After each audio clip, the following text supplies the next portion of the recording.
Welcome to the Korea Now podcast. I'm your host Jed Lea-Henry, and on today's show we have Jeffrey Robertson. Jeff is a visiting fellow at the Asia Pacific College of Diplomacy at the Australian National University and an assistant professor at Yonsei University in South Korea. He's the author of Diplomatic Style and Foreign Policy, a case study of South Korea. And over the last 20 years he's worked inside the realms of both government and academia. And it's those experiences that has driven his most recent research here and the topic of today's podcast, which is an analysis of the North Korea watcher community that spend their time analyzing the ins and outs and the subtle changes that happen inside North Korea. These people come from a range of different backgrounds, and backgrounds that you wouldn't ordinarily expect.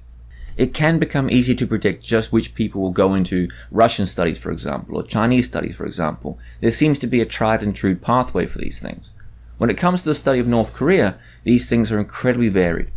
And more often than not, it tends to be the case that people fall into the category of North Korea watcher. It becomes something of an accident, a career path that they never intended and couldn't foresee. And so as part of his recent study, of which will make up a forthcoming book, Jeff has had a much closer look at these people, their motivations, their backgrounds, where they publish, how reputable they seem, just how regarded they are in the broader community, their methods for research, their gender, their education, their employment, and a range of other factors.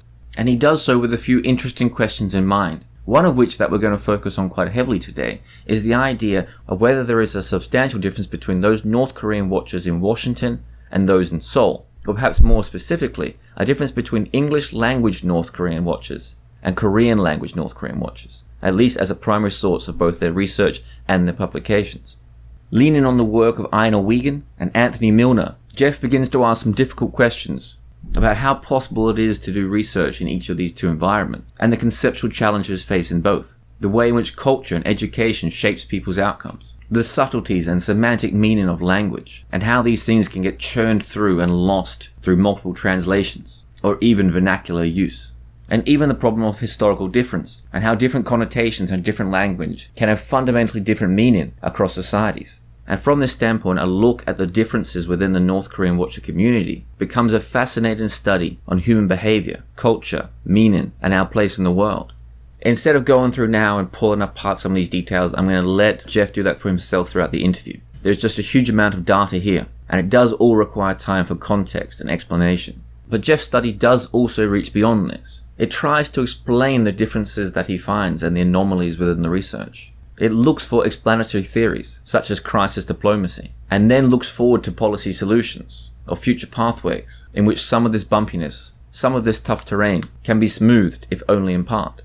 And of course, overall, what you'll get is a unique insight into the minds and the behavior and the motivations of those people who dedicate their lives to understanding a country that is deeply closeted, deeply hermetic, and in some ways desperate not to be understood. Now, as always, this podcast is entirely funded by you, the listener. And if you do want it to continue, please consider donating at the Patreon account or the PayPal link attached below. Failing that, the most important thing you can do is simply share, like, or comment on this podcast across social media. But also in an attempt to make this more interactive, more transferable, I'm encouraging listeners to go into the links provided and ask questions about the podcast. And perhaps more intriguingly, also offer suggestions for anyone for whom they think would be a good future guest. I'm always looking for interesting people to interview, and I know a lot of the best scholars out there are often overlooked inside mainstream media. On that, and to talk us through an analysis of the North Korean watcher community, this is Jeffrey Robertson.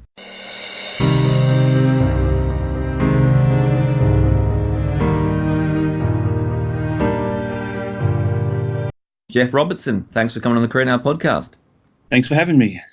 Now, today we're going to be talking about North Korean watchers, this community of people that, I suppose, watches North Korea with these extremely hawk-like eyes and pays attention to these minute details and changes, and I suppose the diversity within this community. But this is something, as an academic project that you're currently engaged in, but it's something that it's not just academic for you. It's something you've lived throughout the last 20-odd years of your life through internet, through professional and academic engagement. So I might get you to start with a little bit of background just to who you are and how you came about that you're interacting with this community.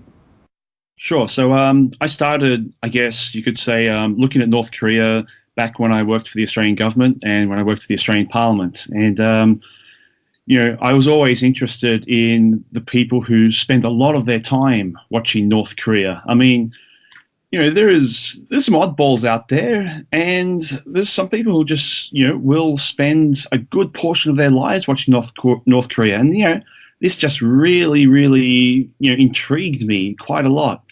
And I haven't spent that much time watching North Korea myself, but every time I get the chance to spend time with North Korea watchers, they are interesting people. And they absolutely are interested in people. And throughout your research, you've mentioned this. So as you said, there's some oddballs here, but it's also incredibly diverse. And one of the things that you did mention here is that they come from incredibly strange backgrounds. It's not like people grew up in China or had some natural proclivity to study this. These people seem to come from almost unpredictable backgrounds at times. Yeah, I mean, totally. There's great differences in their professional backgrounds. I mean, it includes academics, includes analysts, government officers, NGO advocates or journalists, but it also includes different linguistic backgrounds. Includes people from Europe, it includes Japanese people, it includes Chinese, it includes all these different linguistic differences. And, when you look at those, diversity of the entire community, we've got some very, very different views going into looking at North Korea here. And why the name? A lot of people listening will be asking themselves this question. It's not something you ordinarily apply to people. So if you study America, for example, you're not called an America watcher. So is there a reason that there is a specific name in this particular instance? I think the North Korea watcher term has just emerged by itself in social media. So, a lot of North Korea watchers refer to themselves as North Korea watchers. And I think, at the basic level, the idea that you're a watcher is because you're not really interacting. You're not really part, or you're not really investigating. All you're doing is watching. And that is quite interesting. And has this increased over the years? I have to imagine recently, as eyes come more and more on North Korea with Donald Trump and the like, though we'll get a lot more into Donald Trump later on in the interview itself. Is this something that you imagine has picked up over the years, or is it something that it's such a, I suppose, a niche and technical area that people are engaged in, that it has continued kind of behind the scenes, or is it something that you think is getting more and more popular as the years go by? Now, there is a lot of continuity in the core body of North Korea watchers. There's some people who are still watching North Korea today as they were doing back in the 1980s. So there is a core group who have been focused on North Korea for a very long time.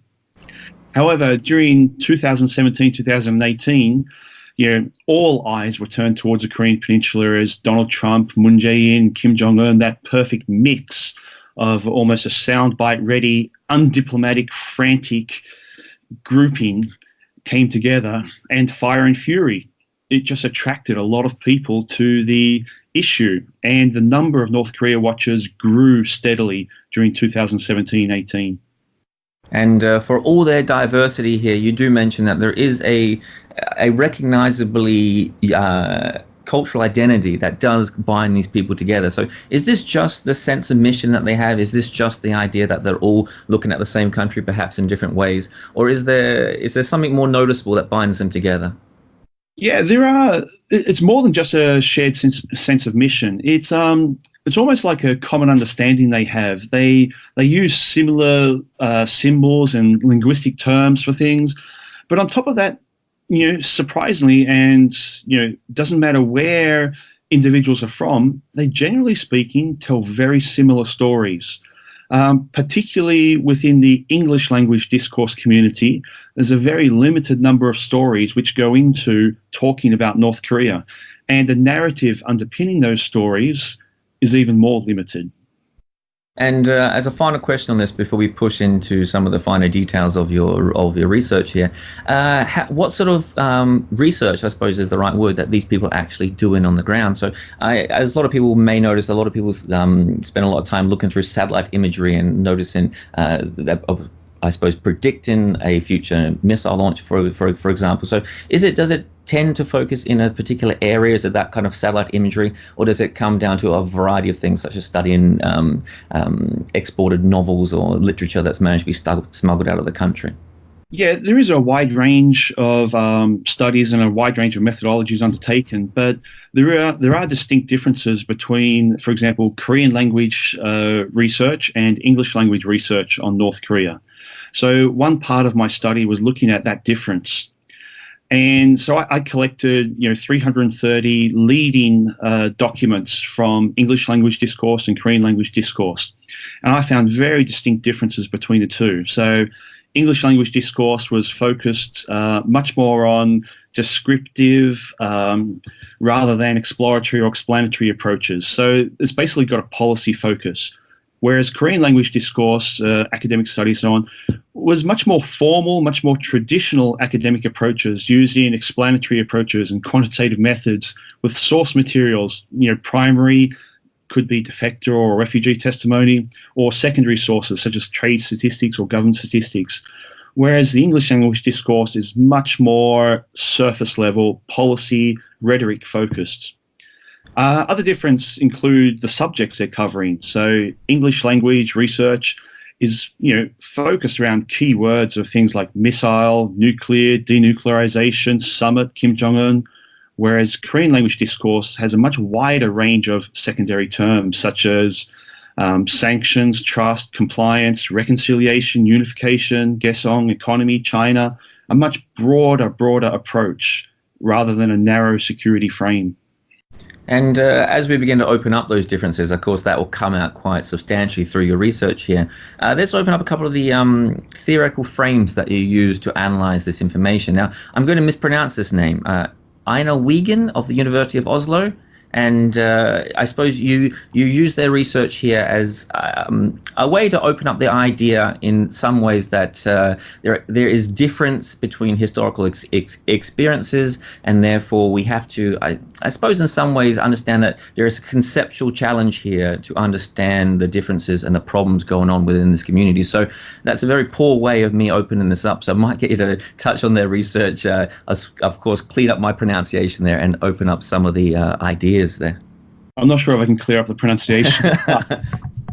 But I mean, it all comes down to how language and culture impacts policy discourse on North Korea, right? So Einar Wiegand comes up with one particular argument that international relations should actually be understood as interlingual relations.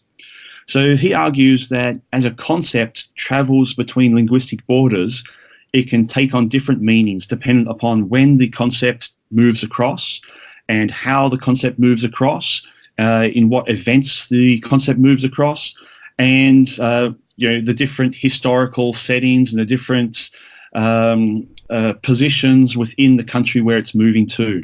So I'll give you a good example. The concept of middle power, when for an Australian audience and a Korean audience, you can really see the difference of how middle power travelled between the two countries. I was talking to a third country diplomat, and that third country diplomat talked to me about when they went to a seminar in South Korea. They went to a seminar which was hosted by the Korean government talking about middle powers. When that country's diplomat was at the seminar, the first speaker got up and started to talk about a middle power as being a country which is between the United States and China, a country which is between Asia and Europe, a country which is between developed and developing. And every speaker followed this same path. But, for an Australian audience, that's shocking because a middle power has never meant anything like that. A middle power has meant simply that you're in a distinct hierarchy within an international ranking of states, and you are very close to the leading hegemonic power, the United States. So a totally different perception of what a middle power actually is between a Korean audience and an Australian audience. So if a simple term like middle power can travel across linguistic borders and be very different between the two countries, what about words like security, threat, risk, sovereignty, or human rights? When they travel across linguistic borders, they're going to have totally different perceptions of how to understand those words. And it goes exactly the same for the word North Korea. What North Korea means in the Korean language is going to be totally different to what North Korea means in the English language. So if that's going to be one of our guiding posts in this, another one that you bring in is the work of Anthony Miller. And Anthony Miller does something that in international relations you're not supposed to do, but in my opinion, it should happen more and more. And that is talk about the importance of the role of culture. In international relations, people are often keen to talk about simply hard power, the idea of of action and reaction, and the idea that I suppose ideology matters less and culture matters less. But this is something that you bring into your research and use as a frame to help you understand the North Korean community. Well, yeah, I mean, I think the role of culture in international relations is been growing steadily. There's a few recent really good books out on culture in international relations. I think there's a lot of research being put into it today. And when you read the works of Anthony Milner, you realize, and it's a very well-structured paper, you realize that this is actually affecting what policymakers are doing, and it's having a very large influence on what policymakers are doing. And I think that kind of inspired me to look at these linguistic differences and the cultural differences and how it affects our perception of North Korea between the English language and Korean language. So in a sense, are you saying there that the way that someone in, I suppose, South Korea, as opposed to someone in America or Australia or Britain, may understand not just the threat, but also their analysis, their explanatory theory, and all these things about North Korea itself, it simply comes down to not simply, but comes down to in part the culture in which they live in. So they may see it as a threat dependent not just on their proximity or the nature of the weapons or their own defenses, but also their cultural understanding of themselves. Yeah, totally. Well, I mean, you've got to remember that a lot of people in Korea have grandfathers or great-grandfathers who were affected by the Korean War.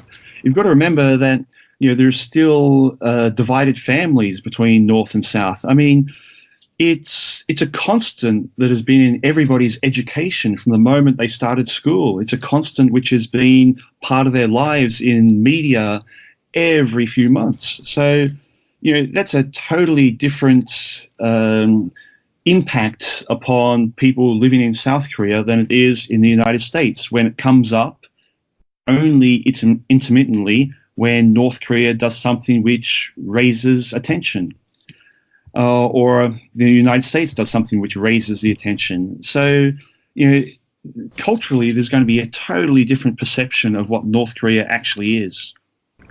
So let's launch into the details of your research here, I suppose the findings of your research. Now, I might get you to start, just to open us up a little bit more, just your methodology, or at least in part your methodology, because I know it can be in some ways turgid to explain these things. But this is a piece of work, and this is a significant amount of research that you've done, which is focused on a community. So I have to assume a lot of it had to do with scouring internet articles, scouring publications, and first-hand interviews. Yeah, so the first step in the entire research project, because at the moment we're just talking about the linguistic component, there's several other components, but it all started with a very large survey. So I think it was one of the largest surveys of North Korea watchers to date. So I sent out over 800 survey requests. I got back around about 468. And subsequently, I undertook another survey, a more detailed survey with particular respondents who could give me more information, and 58 responses for that. So one of the questions in the initial survey was, who do you think is an influential North Korea watcher, or who's your favorite North Korea watcher, and which papers have been most influential for you when you're looking at North Korea? So from that, I got a broad picture of what people are reading. So that was based on just the respondents of the North Korea Watchers survey. On top of that, I also got documents from direct selection based upon just recognition of the North Korea Watchers name. Then I also got referrals from individual North Korea watchers. And additionally, I also looked at social media and looked at North Korea watchers' rank in social media influence, and also looked at the rank of influence of North Korea watchers in prominent media search engines and search databases. So the result was 2 collections of English language versus Korean language inputs into policy discourse. So I got 330 from the Korean language and 330 for the English language. And then I started to analyze them. And as a personal question, before we get into that analysis there, how were you received by this community? I know sometimes when it comes to academics, they can be sometimes touchy about people trying to talk to them about their work or trying to ask them questions rather than questions about their specific work. So how did this community tend to react to you seeking their personal opinion about themselves and I suppose their backgrounds? Well, I think there's a lot of interest in, the community. And I've actually gotten a lot of support from the community. But of course, in any community, there's individuals who are, I guess you could say, higher in the social hierarchy who want to have nothing to do with a researcher investigating their community. So in certain circumstances, it was hard to get responses.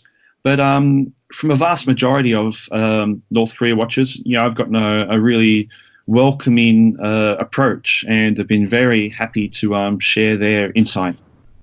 So let's jump into some of the results of your research and some of the things that came out, because they really are quite fascinating. So just to kick things off, one that most people might have expected, and that is one of the first results that you put here in the paper I have in front of me, and that is the idea that in both English language and Korean language discourse, the policy, the problem with North Korea, or at least policy outcomes and policy preferences towards North Korea, tends to be viewed through I suppose a national interest lens or a national security lens, or am I wrong in saying that? It feels like at least... not actually a national security lens, but as a core national interest. So in both English and Korean language discourse, it's seen as a core national interest. The difference is between the English and Korean language is that the core national interest in English language discourse is a core national interest of security area, whereas in Korean it's a core national interest of, I guess, political, but also cultural and also security areas.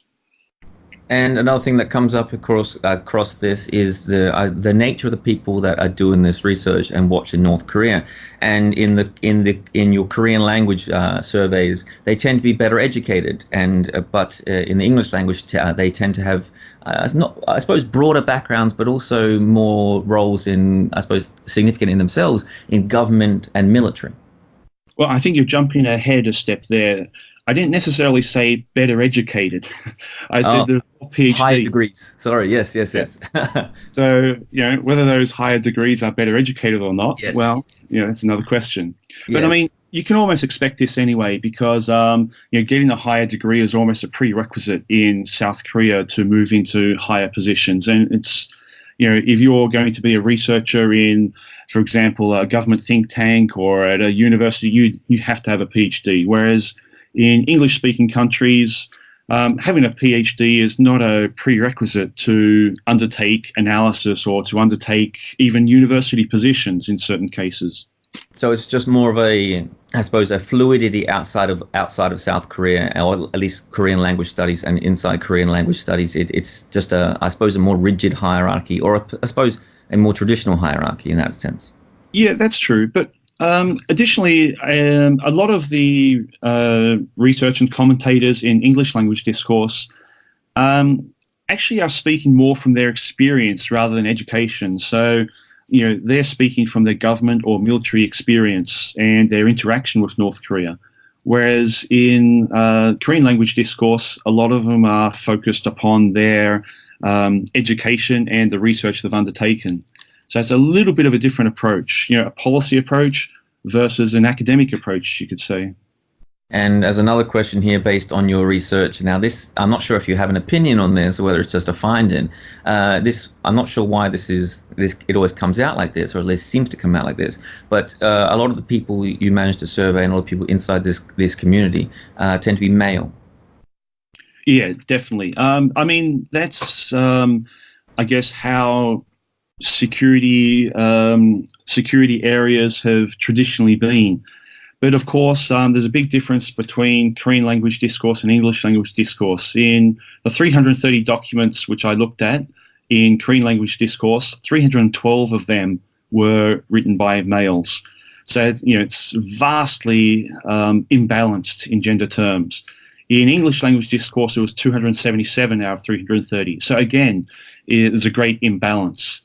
But I think it's changing quite rapidly with younger generations of specialists, particularly in the academic sector in English language discourse. So there's a lot of very skilled North Korea watchers who are moving up through the ranks, and especially through academia. And one thing that does come through your research that I found quite fascinating here, and a lot of people who have been engaged in both reading and writing and I suppose their own study of the area have bumped into this, I'm sure have their own organic experience of this over time. And that is within the Korean language community, there is a much broader institutional diversity in where people publish and not just that, but also where people give credence to. But within the English language community, it's much more insular, much more focused on a few select, often think tanks in this regard. Well, I think the big difference is actually the power of think tanks. So in English language discourse, I think think tanks have an incredibly much greater amount of power to get their research findings out. If you think about the average academic who publishes in an academic journal, once it's published, a few months later, it's like tumbleweeds in the desert. It just is never read anymore. Whereas if you've got a think tank piece and you've got a marketing team, that think tank piece goes out, gets spread around really well, gets promoted, and then if another event comes up, it will get promoted again, and it will keep on getting pushed out again and again and again, so that the influence of think tanks over academia is substantial. And of course, from that, it seems quite predictable, but it does come out in your research as well that think tanks tend to focus on not exclusively, of course, but they do tend to focus on policy outcomes. So they have these policy papers that they tend to publish, and of course that would seem to diverge with the Korean language aspect of this, which is focusing on more deep analytical, descriptive, explanatory type of research. The policy pieces in think tanks are, I guess, with a policy piece, you don't require the same amount of theory, you don't require evidence. All you're doing is using rhetoric to argue a point, to persuade an audience to follow a certain policy. Whereas in Korean language discourse, in both academia, but interestingly also in think tanks, particularly government-sponsored think tanks, they have a much more academic approach. So, they use theory and they use primary and secondary evidence, and they argue it in a much more traditional, much more quantitative methodological approach. And policy pieces are not given as much credibility, I think, in the Korean language discourse. Do you have an opinion on why that is? I know this is something where you'd be elaborating or offering your own opinion on the outcomes of the research here, but do you have an opinion on that? Is it simply, as we maybe mentioned before, the idea that there still might be a traditional hierarchical structure there? Or I suppose, this is just me off the top of my head here, but there could, on the other hand of that, be the idea that Western academia has been taken over in some part by not populism, but more popular outlets, just as the world is happening here, and therefore people are narrowing their eyes. So that's just me there. But what do you think is the reason for this, if you have an opinion, of course? I think you just answered the question yourself. I think exactly what you said. There's also academic traditions, and the academic traditions between Korean language academia and English language academia are quite distinct. But I think policy relevance has a lot to do with it. In English language academia nowadays, particularly in security affairs or in political affairs, having policy relevance is really important. And academics are competing with think tanks both within and outside of think tanks, competing for policy relevance. So it does play a large role. How pigeonholing is that, though? I can imagine when you have two groups of course, there must be some overlap here, but when you have two groups of people focusing on the same issue, but one is focusing more and more on policy, and one is focusing more and more on traditional academic articles. Of course, one gets more airways, of course, and more eyes on it. But it must also, as we mentioned earlier, some of those conceptual challenges there. If you are deliberately trying to write a policy piece, then that conception must skew your research. And if you're trying to deliberately avoid the policy recommendations or focus on just the analytical aspect, there must be a skew in there. So I'm just assuming here, did you notice any particular differences in the outcomes of the research based on that particular starting point and that particular conceptual frame? Well, it largely depends upon which think tank you're talking about, because obviously some think tanks hold a political position, and so obviously their policy pieces are arguing and trying to persuade the audience towards a particular ideological approach to the problem. So, in some think tanks, they let go of analysis and let ideology take over. In academia, you don't get that to the same extent. In academia, if somebody is using too much ideology and they're forgetting about analysis and they're forgetting about evidence and theory, it's going to be caught out in the peer review process. For a think tank and for a politically centered think tank, that peer review process is within the think tank or within other academics who share the same views. So it's not going to change. And does that have an impact, do you imagine? I mean, I jumped the gun early when I spoke about security concerns, but throughout the language that does come out of this research, there is, so as you mentioned a little bit earlier as well, in the English language research, the keywords that pop up are nuclear, missile, denuclearization, summit, sanctions, conflict. And you contrast this with the keywords that pop up in the Korean language side of this, which are reconciliation, reunification, economy, things like this. So that focus really does seem to change through as you diverge between the two communities. Yeah, just to be clear, so the primary keywords for both languages are nuclear, missile, summit, Kim Jong-un, and so on. But it's the secondary keywords which are different. So the secondary keywords in English language are things like sanctions, conflict, strategy, trust, and compliance. And the secondary keywords, so they're still all security focused, but the secondary keywords in Korean language discourse are much broader, much broader. So unification, reconciliation, culture, economy, China, Kaesong, a much broader gamut of ideas and concepts coming out.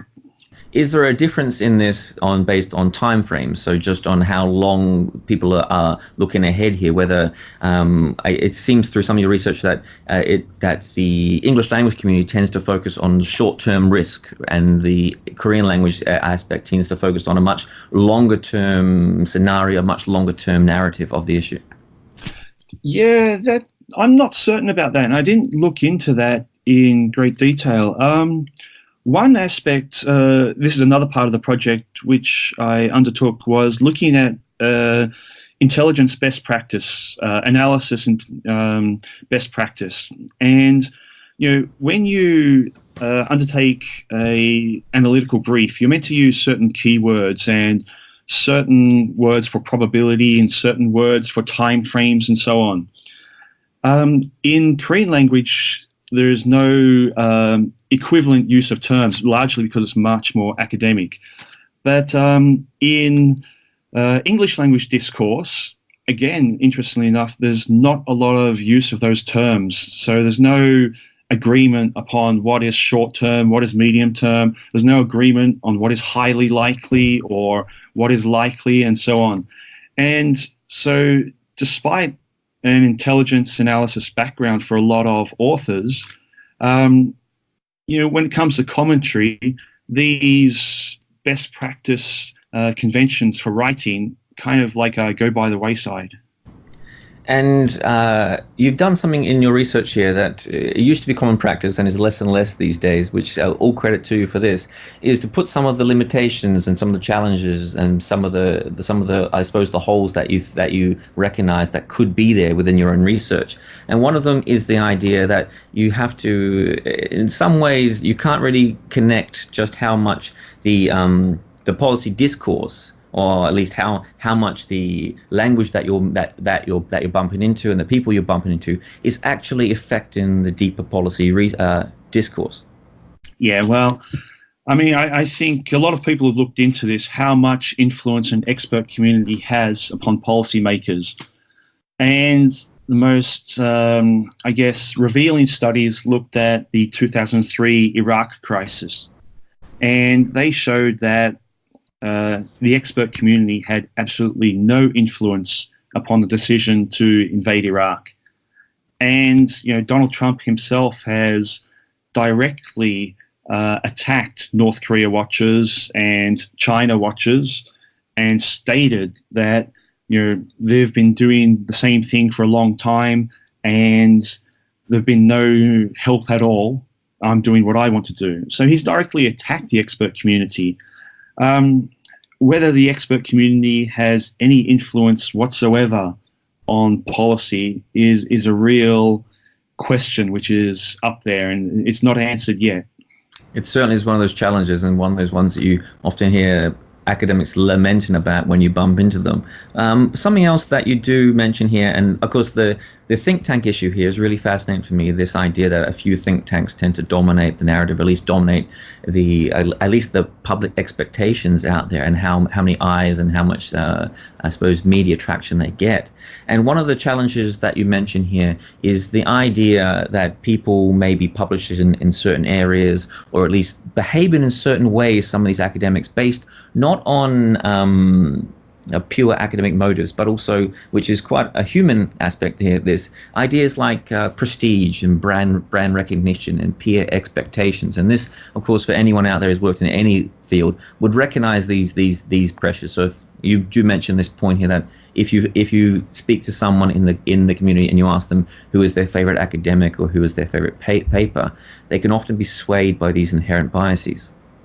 Yeah, sure. Particularly when you ask a question, well, the phrasing of the questions or the timing of the question. So when you ask somebody, who is your favorite author, and then subsequently you ask them, what is your favorite paper, I notice that they tend to say their favorite paper is from the favorite author. If I change the questions around, I'd get different responses. So, I pretty rapidly changed the way I was asking those questions. So brand recognition for authors in particular is, there's a number of them who are at such a level that people recognize their name straight away and automatically assume that their work is the best because they've been doing it for so long. In certain cases, though, they've been doing the same thing for a very long time. So in certain cases, it doesn't hold true, unless it turns out that the same thing they've been doing is actually correct. So, yes, no, I totally understand what you are saying. Then there's a lot of the community in some ways has a deep hierarchy to it, and the idea that someone once wrote a fantastic book or once had a fantastic experience that was groundbreaking, and they tend to still be the ones that people look to. But this also has a import for think tanks as well, which you mentioned here as well. This idea that just because a think tank is getting the most eyes, the most it's got the most prestige in this way, doesn't necessarily mean they're producing the best research. It could simply be that they are the noisiest, for example, or worse, they could just have the best algorithm. Yeah, definitely. I guess we're all scared of algorithms today, but if you have a good marketing team, you can really get your research out there and have it at the top of everybody's Twitter feed or at the top of everyone's Facebook feed. Having a marketing team to put forward your research and your commentary just makes an incredible difference. And it really does push a lot of academic authors into obscurity. Let's move on to a big issue today then, before we get into some of the last challenges here, and that is Donald Trump. And of course, he's come up a couple of times now throughout this discussion, and I wonder how you think he has changed the field. Now, you've touched on this a couple of times briefly here, but let's open this up a little bit more here. You call it the Trump effect, and of course, this is what other people have called it as well. But just as with most things he's done, he's come in and almost smashed the field open. And in some ways, he has, as you said, disregarded some of the old, or I suppose all of the old authority figures inside the field. So do you see this as having a substantial change on the North Korean watcher community now that they have a president in charge that is so openly dismissive of them?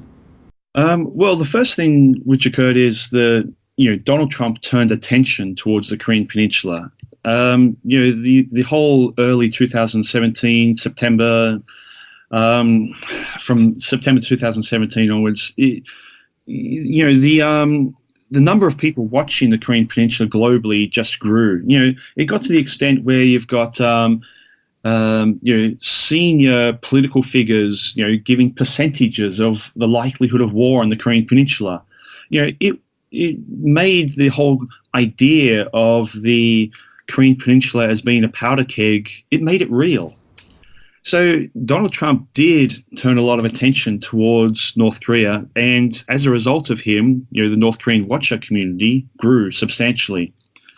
But yeah, he does totally disregard that North Korea watcher community.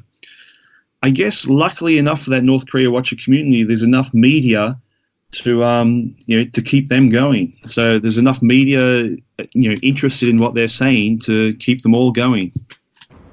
And let's move on to some of this fundamental discord between Seoul and Washington here, and just how we can explain this. So I suppose we've touched on a couple of times here, and that is in the English language media, at least out of Washington and places like this, is about nuclear weapons and missile programs. And as you look towards the Korean language aspect of this, it changes. It has those same aspects, of course, but it also focuses more on long-term stability. So you ask a question here, and that question basically says, how have these differences over time not been more prominent? How have people not been noticing this fundamental change and this fundamental divergence between these two communities and these two, I suppose in some ways, Seoul and Washington, the two hubs of the world that are most concerned about North Korea? And you put it down, at least in part, to crisis diplomacy. Yeah, so, crisis diplomacy is a particular approach which you can only use at a certain period of time. So it requires that a leader is involved, that you have high-level authority. It requires that the leader is willing to accept limited goals, and it requires that the leader is willing to work very closely with alliance partners. So every time there's a provocation on the Korean Peninsula, this is the kind of diplomacy which comes out, crisis diplomacy. And that means that you're not going to be able to have a long-term solution to any problems. The only solution you're going to get is going to be very short time, and it's going to address the primary threat, which is a disruption to security and stability. But it's not going to change the underlying problems. And South Korea has had to use crisis diplomacy again and again and again and again. And for that reason, it's never able to address the much longer-term problems of the relationship with North Korea. And of course, as you mentioned there, over the last, not just the decades, but pretty much since the inception of the two countries, South Korea has suffered aggressions from the North and has, as you mentioned, dealt with this crisis diplomacy. But you also bring in, of course, Trump again here, and that is, since Trump has come into the issue, the American actor in this has assumed the role of aggressor, at least in those early stages when suddenly the threat to the Korean Peninsula wasn't just coming from North Korea, but also from the rhetoric from America. Well, yeah, I mean, certainly it was. When Trump first got into office, I guess you could argue that Donald Trump was as much of a threat to South Korea as was North Korea. I mean, his way of increasing the vitriol and the threatening rhetoric, increase the likelihood of conflict. So, I think it's fair enough to say that, Trump was partly to blame and, a provocateur to, South Korea's stability. And part of crisis diplomacy is the idea that you have to set limits and achievable goals and be prepared for compromise. So on the other side of that, how do you see Trump engage in, and whether it's any useful, or how it's fitted with this idea of crisis diplomacy? Has it been helpful? Because some people will give him credit, some people will criticize him, but even the ones that give him credit, they must, at least in some part, think that he hasn't set clear limits. At least he hasn't lived by those clear limits. He hasn't shown where he will compromise, at least not clearly, and it's unsure whether his goals are achievable goals. Well, crisis diplomacy should end as soon as stability and security is assured. That's when crisis diplomacy ends. If you sustain it longer than that, then you're going to start to attract a lot of criticism and a lot of cynicism regarding what you're doing. And that's basically what's happened because they've continued the summit diplomacy. It's important to have a high-level meeting at the very beginning during the crisis period because, you resolve the instability straight away. But if you keep on having summits after that and, you don't address any of the underlying issues, it's going to attract a lot of cynicism regarding what you're doing. I think that's a situation we're in now, where people are looking at these continued summits and thinking this is an absolute waste of time. So let's push on from that to another aspect that you include in this early research here, this idea of the case for policy communication. And this, of course, has a focus, at least in part, on the idea that South Korea is the voice that is being ignored in all of this. Yeah, so basically South Korea's public diplomacy in the US should be a lot stronger. It should have much stronger connections to the policy community in the US in order to influence that policy community. And I think what this North Korea Watchers study really shows is that South Korea's public diplomacy should be very targeted. It should be targeted on that expert community because it's through that expert community that a lot of the stories go into the media and a lot of the stories get spread around to the American public. So, if South Korea has an objective to make sure its voice is heard in what's going on in US policy, one of the ways to do that is to target the North Korea Watcher community. They are the node which spreads out to the rest of the media. And if, of course, that is one of the ways in which you say South Korea should reach out to the world and target this community. But another way that you mention is one that seems quite novel, but of course can have a large impact here. And that is the idea that South Korea doesn't fully exploit its foreign ministry spokesperson. And you make the example of Russia here and how useful it has been for Russia. So I might get you to explain what this role is and why South Korea have made such poor use of it, at least recently. Well, the foreign ministry spokesperson role has grown in recent years. So a number of countries are increasing their use of their foreign policy spokespeople. It's an important thing to note, however, that you've got to have a balance between putting out your points of view and getting them out there, but also maintaining a degree of believability and a degree of sincerity when you're talking. So, Russia has certainly been using their foreign ministry spokesperson quite a lot, and she's a very influential speaker and, I guess, figure, in Europe, and she attracts a lot of attention on the internet. Other countries which make solid use of their foreign ministry spokespeople include China and, I guess you could say, the US to a certain extent. South Korea has not really taken up this in the same way, and I think this is one area where they could improve. And you mentioned here that you think that one of the important things here is for Moon Jae-in or whoever is the future South Korean president in years to come to stake their ground a little bit more solidly, and that is to to stake more solidly just how they want to pursue the future of their nation, whether it's divided or unified, and how that should be running into the future. And one of the criticisms here is that it hasn't quite been that transparent. It tends to get lost in all the, as we mentioned, lost in the noise. But also, they just haven't been very good at communicating to the world the future direction of the Korean nation. Well, I mean, ultimately, when it comes down to it, there are really fundamental differences in the objectives between the United States and South Korea regarding North Korea.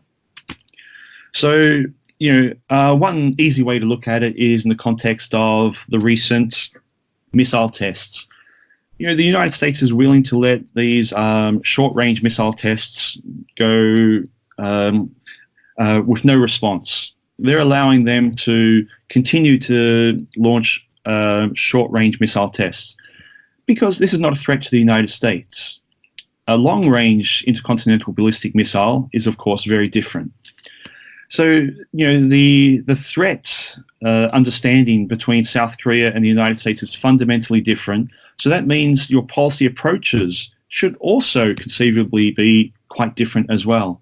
But that's not the case. So South Korea has always felt the need to coordinate closely with the United States and, well, to a large degree, follow the United States. And I think it's coming to a period now when South Korea is starting to think twice about that. I think the Korean public is much more satisfied with them playing a more independent role in Northeast Asia. And that will probably mean a difference in the approach to North Korea as well. And as a final question here, to put a bow on things quite neatly here, how different do you see these two communities? Because of course, what we're speaking about today is the idea of watching North Korean watches, and it seems through what I've mentioned, at least in my question and through a lot of your answers here, that there is a significant diversion between the English language community and the Korean language community. So I might get you just to finish on explaining just how substantial you think that is. Is it more on the periphery of things? Is it superficial, or do you think this runs deep into the heart of the community and something that needs to change in some way, or at least be bridged in some way? Yeah, I mean, there are fundamental differences between the Korean language policy discourse community and the English language policy discourse community. Fundamental differences. And the only way to really bridge those differences is to have a lot more Korean language research translated into English language. The South Korean government recently launched a program to do just that. So I'm hopeful that some of those studies will make it in to influence English language researchers as well. There's also another way to bridge it would be to get more Korean language researchers visiting and working with policy communities in the US. And again, this is something the Korean government already does, but it's something which should be increased, in my opinion. So on that last point there, do you think it's been a failure of the English language community to, I suppose, downgrade the importance of Korean language skills? Because I know some academics out there often talk at length about how many people are out there studying Korean studies and don't speak a word of Korean or very poor Korean. I mean, my Korean itself is not very good, but I do hear a lot of academics out there saying they are tying their hands in a way and not recognizing the limitation that they're hitting. Well, I think that's one of the unique things about North Korea watching is that you can get away with a lot which you cannot get away with in any other field. So, a lot of the studies which are published on North Korea, if they were in a different subject field, such as on China, they probably wouldn't get published. Just the theories used or the lack of evidence used, they probably wouldn't get published. And you can go through lots of academic journal work on North Korea, and the standards are much lower than you'd find in studies of China or studies of Japan. So I think North Korea watchers can get away with quite a lot. There is a big divide in the community between subject specialists and language specialists. So subject specialist means you've got a specialization in something like missiles or international relations or foreign policy or leadership, anything like that. But you don't have the Korean language. On the other side, you've got the linguistic specialists or the area specialists. They have a solid understanding of Korea, and they've got a solid understanding of the language, and they can access all the documents, but they may not have the knowledge in the subject area, such as missiles or leadership or revolution or whatever. So, there's a big divergence between these two communities, and they fight, often enough on the internet and on social media regarding the, who is better, the subject area specialist or the linguistic cultural specialist.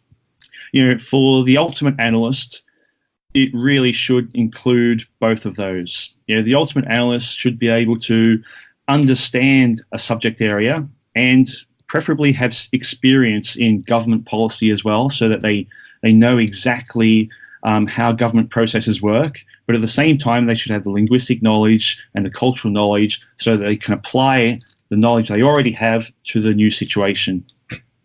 So that is a good, thoughtful point to end this podcast on. Now, the research that I've used for this podcast, I'm going to link below a few articles that Jeff has written, but I should get you to plug your upcoming book, and I believe it's coming out quite soon. Yeah, well, it's going to be a while yet, but North Korea Watchers is on the way. So North Korea Watchers will look at what we've just talked about, but it also looks at the stories which are told about North Korea, and it also looks at the North Korea Watchers themselves. So looking at the wide range of different types of North Korea Watchers and why they do it and how they do it. I look forward to reading it. I'm sure the listeners do too. And on that, Jeff Robertson, thanks for coming on the Korea Now podcast. Thank you very much.